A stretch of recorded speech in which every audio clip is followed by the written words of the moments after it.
개인방송 FM 90.7MHz 굿모닝 인천 이도영입니다. 정치 맛보쇼 박상변 시사평론가 김은경 인하대 정치외교학과 초빙 교수와 함께하고 있습니다. 오늘 윤석열 대통령과 국민의힘 지지율 하락의 의미와 향후 전망에 대해서 이야기해보고 있는데요. 평론가님, 이게 지금 체코에서 나름 원전 수주라는 성과를 올리고 온 이런 상황에서요, 윤석열 대통령이 이제 이런 걸 많이 또 홍보하고 이래야 되는데 여기 지금 두 사람의 독대 여부가 지금 관심사가 됐단 말이에요. 네. 이게 한동훈 대표가 의정 갈등이라든지 뭐 지지율 하락 뭐 여러 가지 문제를 타개하기 위한 뭐 제안이라고 보십니까? 아니면은 뭐 차별화, 본인의 입지, 위상 뭐 이런 걸 보여주기 위한 겁니까? 어떻게 보세요? 그 대목은 한동훈 대표가 주장하고 있는 논리가 국민적인 시각에서 맞느냐 맞지 않느냐를 따져봐야 될 것 같아요. 예. 그리고 한동훈 대표하고 윤 대통령 가장 큰 현안 가운데서 차별성 있는 대목이 내년도 의대 정원을 졸업해서 다시 논의하자. 대통령실은 안 된다. 2026년부터 할 수 있다. 지금 예. 그 핵심 아니겠습니까? 예. 저는 이 대목에서는 지금 원수 수시 접수가 끝났어요. 지금 의대 수를 조정한다고요? 교육은 100년 대기입니다. 학부모들이 가만히 있겠어요? 소송하지? 그 입시 교육 전체가 다 흔들려요. 이거 이럴 수 있을 수 없는 거예요. 예. 그리고 동시에 그렇게 되는 순간에 윤석열 정부는 정말로 망해버려요. 이거를 집권당 대표가 추진한다? 그거 동의하시겠습니까?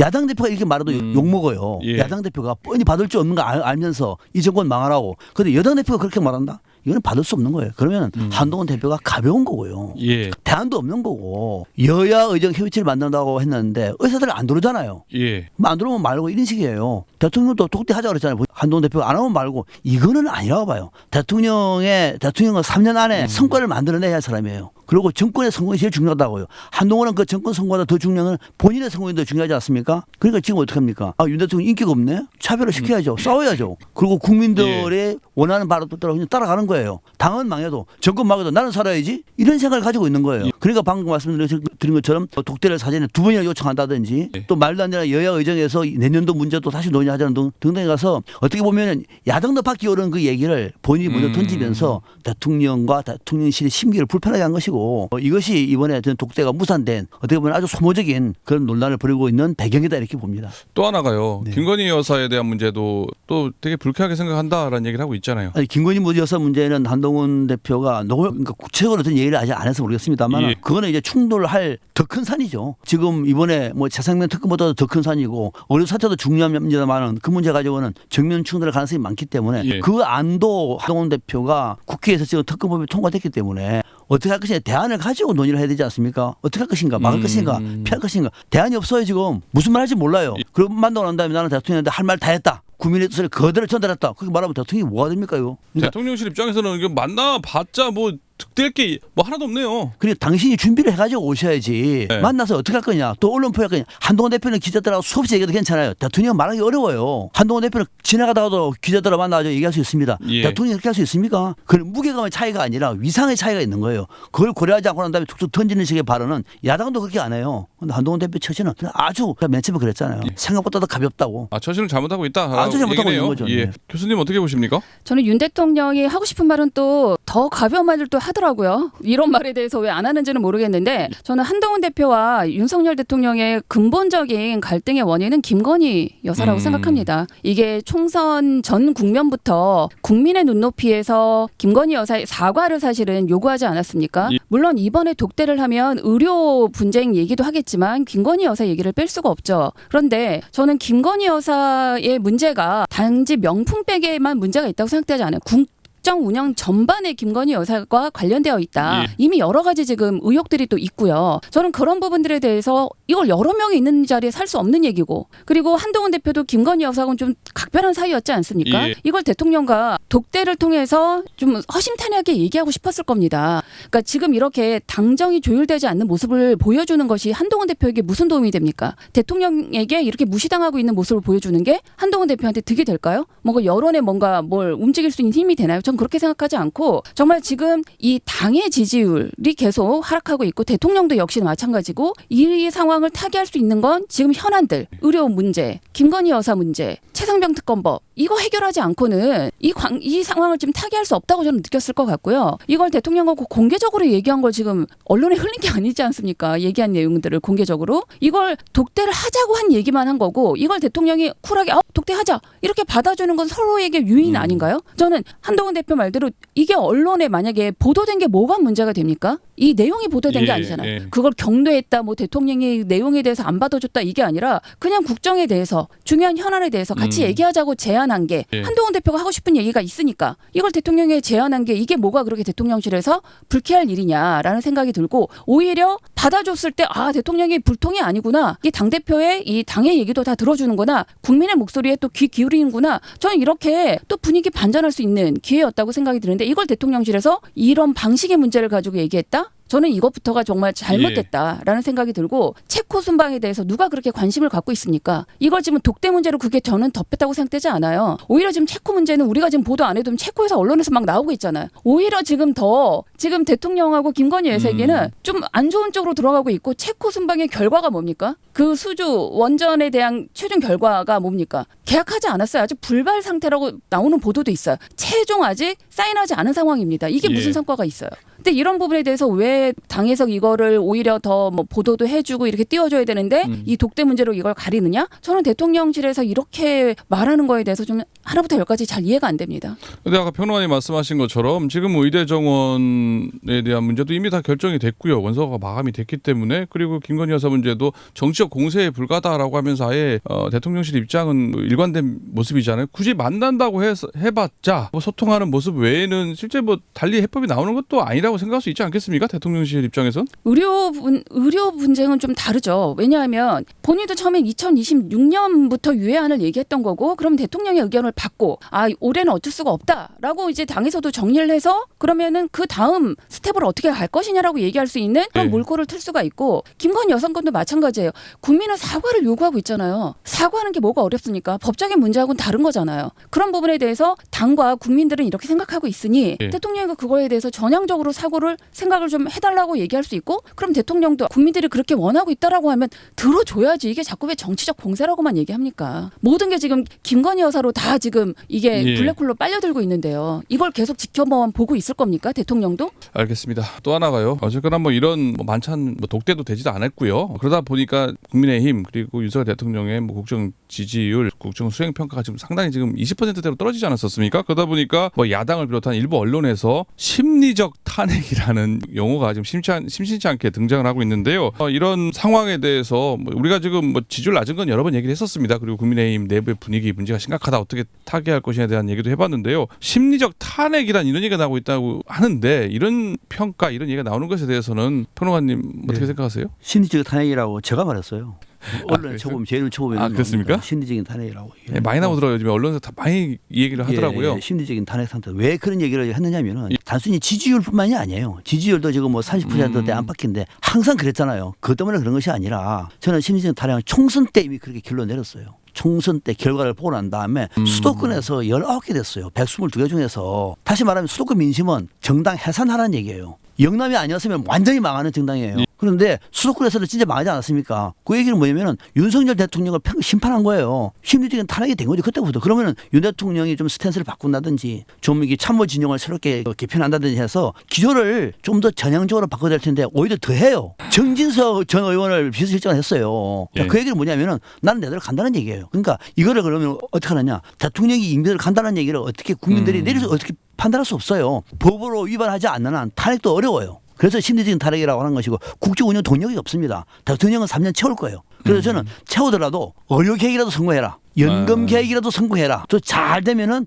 노동이나 교육까지도 손이라도 좀 대라. 왜? 문재인 정부는 손도 못 댔어요. 문재인 정부는. 그래서 그런 면에서 지지율에 너무 일희일비하지 말고 지금 이게 어제만큼은 정확히 해라 이렇게 말씀드렸고 그러나 이것이 만약에 성공하지 못하면은 심리적인 탄핵이 아니라 사실상의 탄핵으로 갈 가능성도 배제 못해요. 그래서 지금은 심리적인 탄핵 상태에 있으니 대통령이 내세운 어떤 핵심적인 국정 개혁의 동력은 어떻게 하든 살려서 성공시켜야 된다. 여기에 반대하는 한동훈 대표는 대통령실에서 만나고 싶지 않은 거예요. 만약에 2026년부터 한다 그러면 의사들하고 논의해가지고 그 결과를 가지고 오면 만나주죠. 하자고. 고맙다고. 근데 만나서 대통령님 내년도 의대 정원부터 다시 바꿔야 됩니다. 그럼 윤 대통령 어떡하나요? 그걸 바꿉니까? 안 바꿉니까? 코너에 몰린다고. 집권당 대표가 얘기를 했는데도 대통령이 움직이지 못하면 대통령이 예. 끝나는 거예요. 그래서 대통령과 만나기 전에 한동훈 대표가 당신의 안을 가지고 가라. 그래가지고 대통령실하고 조율을 해라. 조율되고 난 다음에 만나면 되지 않느냐. 그것이 국정을 푸는 것이지. 언론화되고 대통령님 저 한번 만나주세요. 야당 대표입니까? 이거는 방식이 천박하다 못해서 자기만 사겠다는 거예요. 오늘 뭐 시민회가 교활하다고 얘기하시다 하더라고요. 저는 그런 면에서는 뭐 우리 김 교수님의 생각이 전혀 다릅니다. 한동훈 대표는 정말 이렇게 정치하면 안 되는 거예요. 뭘 모르면은 예. 아는 사람은 배워야 될 것이고 더 진정해야 될 텐데 받든지 말든지 저는 어제 독대 신청했습니다. 그럼 대통령실이 어떻게 하란 말이에요? 주제로 무슨 주제로? 이게 집권당 대표가 할 일인가? 전혀 저는 동의하지 않습니다. 너무 처신이 가볍다라는 얘기시고요. 심리적 탄핵은 이미 지금 국민들이 대통령으로 윤석열 대통령을 저는 인정하지 않고 있다. 이건 정말 좀 오래됐다. 말씀하신 대로 저는 올 초부터 예. 이미 심리적 탄핵은 이미 된 거고요. 지금 시민사회나 이제 원로 쪽에서도 이렇게 정권 퇴진에 대해서 이렇게 이 시국 선언들을 하고 있는 모습들이 지금 또 보여지고 있고 이후에 저는 이제 김건희 여사의 문제가 어떻게 또 이게 움직이느냐에 따라서 예. 정말 저는 탄핵까지도 갈 수 있다. 국정농단의 수준으로 갈 수 있다라는 좀 생각이 드는데 저는 이제 자꾸 그 독대 얘기를 말씀을 하시는데 언론에 흘린 독대가 저는 처음이 아닐 거다. 저는 이제 합리적으로 그렇게 좀 생각을 합니다. 처음부터 그렇게 언론에 얘기를 했을까? 윤석열 대통령을 잘 아는 사람 중에 하나였습니다. 지금 관계가 그렇게 틀어졌다 하더라도 예. 서로 호영하지 않은 사이였어요. 그런데 이렇게 처음부터 언론에다가 심기를 불편하게 할 필요는 저는 한동훈 대표에게는 없었다. 여러 차례 저는 무시를 당했을 거라고 생각합니다. 이번에도 독대를 하지 못했지만 다시 홍철호 수석에게 정무수석에게 다시 한번 나를 잡아달라. 그것도 무시했어요. 예, 안 할 거라고 대통령실에서 당분간은 안 하겠다. 그렇죠. 왜 듣기 싫은 소리를 안 들으려고 하는 겁니까 대통령이. 국민이 선출한 대통령입니다. 국민의 목소리를 들어야 되는 거죠. 저는 한동훈 대표가 이렇게 독대를 자꾸 언론에 얘기하는 것은 어쨌든 성사를 시켜야 되니까. 그리고 성사를 예. 통해서 서로 의견 차이가 있더라도 어떤 식으로든 조율의 방법을 찾아야죠. 계속 이렇게 하면 지금처럼 지지율을 보면 알듯이 대통령도 죽고 한동훈도 죽는 겁니다. 이런 상황을 어떻게 하든 타개하려고 하는 한동훈의 저는 몸부림이 너무 애처롭다. 지금 좀 힘이 있는데 인기가 없는 형이 그 동생들 불러다가 밥 한 번 먹이면서 그 한 사람 내가 미워하는 한 사람을 굉장히 공개적으로 저는 은따시킨 것 같은 느낌이에요. 이번 만찬은 정말 밥 먹으려고 야는 겁니까? 지금은 친한계 의원에서도 얘기하지만 정말 밥만 먹고 와서 창피하다. 정말 국민들한테 욕 돼지게 먹을 것 같다. 네. 이런 얘기가 지금 언론사 일면 헤드라인 제목으로 뽑힐 정도예요. 그러면 그날 이 우리가 생각했던 24일 만찬에 참석하지 않았던 국민들조차도 다 예. 예상한 거 아닙니까? 의료 문제 얘기할 거고 김건희 여사 얘기할 거고 민생 문제 얘기할 거고 어떤 얘기가 나왔습니까?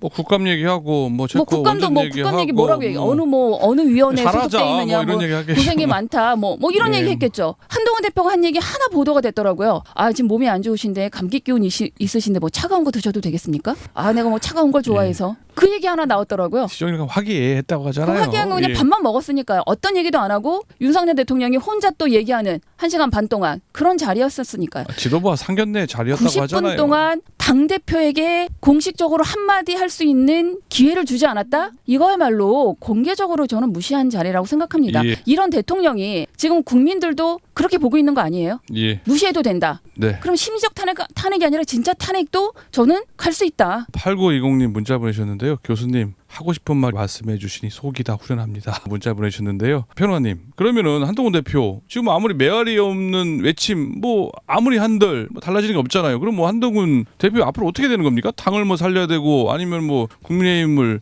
지지를 높이려면 뭐 어떻게 해야 되는 겁니까? 뭐 지지를 높일 수 있는 방법 없고요. 없어요. 한동훈 능력으로는 안 되고 조만간에 아마 비대위원회로 갈 가능성이 많아요. 국민의힘도 한동훈 대표 물러날 것 같아요. 이게 돌파하기 어렵습니다. 지금 정기국회 중이니까 지금이야 그런 말 없지만 끝나난다면은 한동훈 대표는 안 된다는 생각을 할 것 같고 실제로 한동훈 대표가 지금 이 상황을 모르고 당 대표가 됐다고 얘기하면은 조언을 많이 할 수가 있죠. 근데 다 알고 있는 거거든요. 제가 말씀드렸잖아요. 한동훈 대표가 총선 참패하고 난 다음에 집에서 있을 때 도산에서 책보로 사진 보유할 때 제가 아주 중간에서 보더라도 한동훈 대표가 대표에 나올 차례가 아니에요. 총선 참패한 장본인 아닙니까? 근데 나오더라고요. 안 들어요. 그 밖에 나가서 사람들하고 사진 찍고 싶어서 손 들고 싶어서 그렇다고 내 생각을 해요. 지금도 그런 논리예요. 여기 야당 대표가 아니라니까 집권당 대표는 이 정부가 가치 운명을 같이 할 사람이란 말입니다. 국민 얘기를 들어달라가 아니라 대안을 가지고 와야 돼요. 대안을 국민의 쓴소리를 가감없이 전달하겠다가 아니라 예. 앞으로 어떻게 해나갈 것인가에 대해서 본인의 안을 가지고 그 안을 가지고 난 다음에 대통령실과 사진을 조율하고 난 다음에 거기서 비공개 회동을 통해서 나온 성과를 국민에 발표하는 것이 매끄러운 것이지. 둘이서 만나가지고 거기서 생방송으로 예를 들면 둘이가 얘기하는 거다 다 보내지. 쇼라도 하게 그것이 아니라 야당 대표도 만나는 게 부담스러우면 여당 대표는 지금 더 어렵다고 얘기하면은 선생님 이렇게 가십시다. 받아줄 수 있는 거. 이건 제가 뭐 야당하고 섭외를 해보겠다. 그리고 불편하시면은 이거는 거부하셔도 괜찮다. 우리가 예. 어떻게 하겠다. 정도 얘기를 한다고 하면은 대통령실에서 대통령님 한 대표가 이렇게 준비를 하시는데 한번 만나고 대통령실에 다 주무시는 분입니까? 그것도 일하고 있어요. 근데 예. 그런 거 없는 거예요. 사전에 몇 번 연락을 했을 것이다. 그럼 우리 교수님은 그렇게 말하는데 그 근거 없는 얘기예요. 연락을 했을 수 있죠. 문자로 대통령 한번 만나주세요. 그렇게 하지 말라는 얘기예요. 그러니까 그런 면에서는 물론 대통령 제가 갑자기 윤석열 대통령 옹호하는 것 같은데 옹호하는 것이 아니라 예. 너무 방식이 일천하고 예. 그냥 집권당 대표란 말입니다. 그러니까 정치 경험이 없는 대통령과 정치 예. 경험이 없는 여당 대표가 만나가지고 이 불수가 국민들 볼 때는 꼴불견이란 말이죠. 저는 그 얘기를 드리는 거죠. 예. 시간이 30초 남았는데요. 시간이 없네요. 교수님 간단하게 그냥 제안 한 말씀 듣고 마무리해야 될 것 같습니다. 저는 지금 한동훈 대표의 지금 이 제스처는 저는 잘못되진 않았다. 예. 국민의 뜻을 전하려고 하는 여당 대표의 지금 이 역할하고 입장을 있다. 조금 더 선을 더 분명하게 해야 된다. 예. 그리고 대선 출마 여부를 결정하고 대통령의 관계를 다시 재설정해라라고 예. 얘기하고 싶습니다. 예, 오늘 뭐 많은 얘기 나오네요. 비대위 체제로 이제 한동훈 당대표 체제가 끝나야 된다 얘기 시작부터 대선에 대한 얘기까지 오늘 시원한 얘기 많이 나눈 것 같습니다. 오늘 정치마프쇼 여기까지 들어가겠습니다. 오늘 두 분 출연해 주셔서 고맙습니다. 네, 고맙습니다. 네, 감사합니다. 지금까지 박상병 사평론가 김은경 인하대 초빙 교수와 함께했습니다.